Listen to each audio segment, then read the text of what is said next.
car. Well, Alison has been at it. She's amazing. I mean, if you want her to speak, if you want her to give this speech in Chinese, just raise your hand.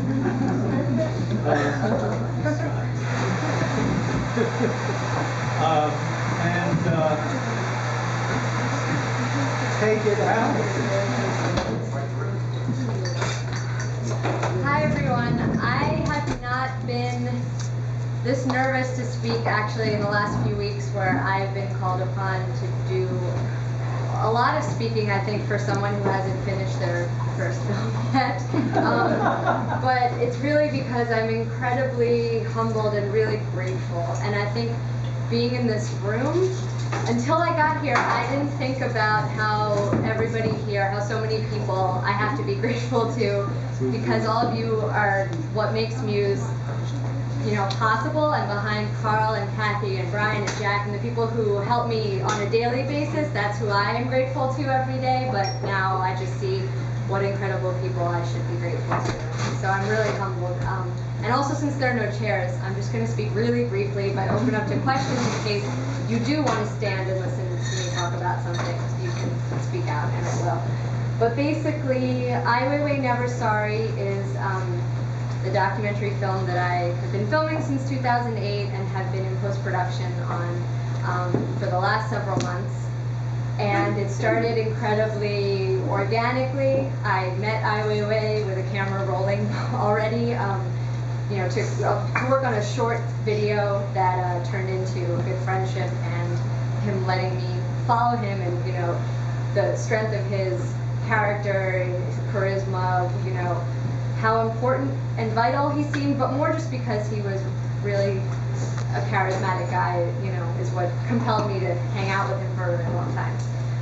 But it's MUSE that helped bring it to a project of what it is now. Really, what helped bring it to the project that it is today is the Chinese government, because on April 3rd, he was detained at the airport on his way to Hong Kong, eventually on his way to Taiwan, as part of a widespread crackdown, as I'm sure most of you are familiar with, likely in reaction to the Arab Spring and events around the Jasmine Revolution, and a great number of factors, not really anything that Weiwei did in the last few weeks, but certainly a result also of what he has been doing his whole life, and over the last 3 years for sure, that I have captured on film.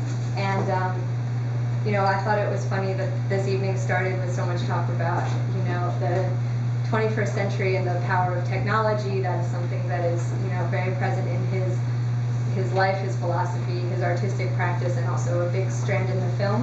And yeah, I don't know what else to say except, you know, now, you know, it was an important film when MUSE agreed to support it, and now it's just has a significance that is incredibly elevated because of the urgency of the situation, the preciousness of the footage, because it wouldn't be possible to get to know the people in his world, and his, you know, his associates, family, a lot of people who've also been affected by this, just because, you know, it's just a different world now that we're 34 days into, you know, a world where we don't hear from Weiwei. But you'll certainly hear from him a lot in this film, and you know, I don't know what else to say except maybe just to open it to questions.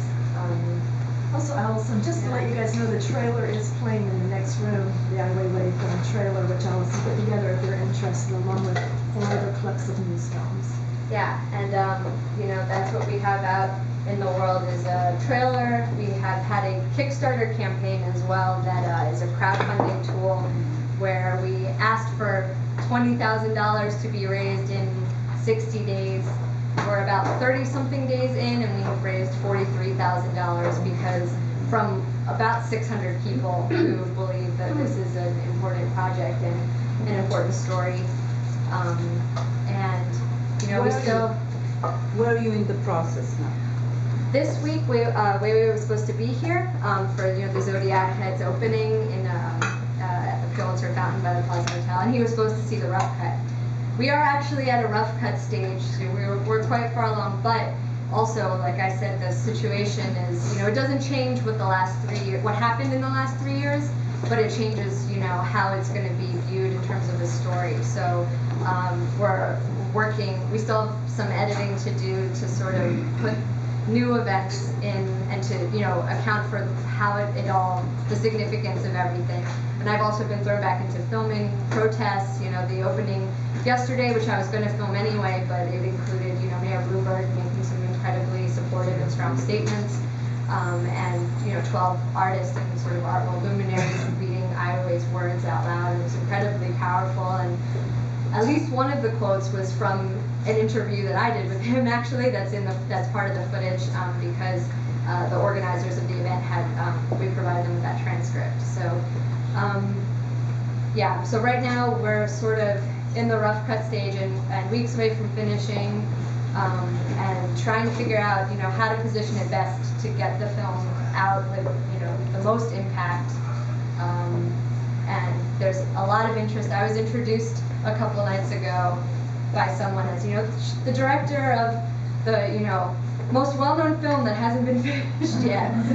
Which, you know, I'm sure there's been other films in the history where that has happened, but I did, you know, it's definitely crazy to be fielding a lot of, you know, so much interest, and, you know, both in terms of a media sort of urgency, you know, in terms of news, because I am one of the people in Ai Weiwei's world that knows him really well, that is at more liberty to speak as well, because I'm here in New York and I'm not in Beijing right now. And I think that that's been important, and it's sort of thrust all the work into the spotlight. But just, I mean, what else could you do, right? It's like, you know, and it's not about it being good for the film. It's kind of like, if someone you care about goes missing, what else are you going to do? Is there any possibility that this film will be shown in China anytime soon?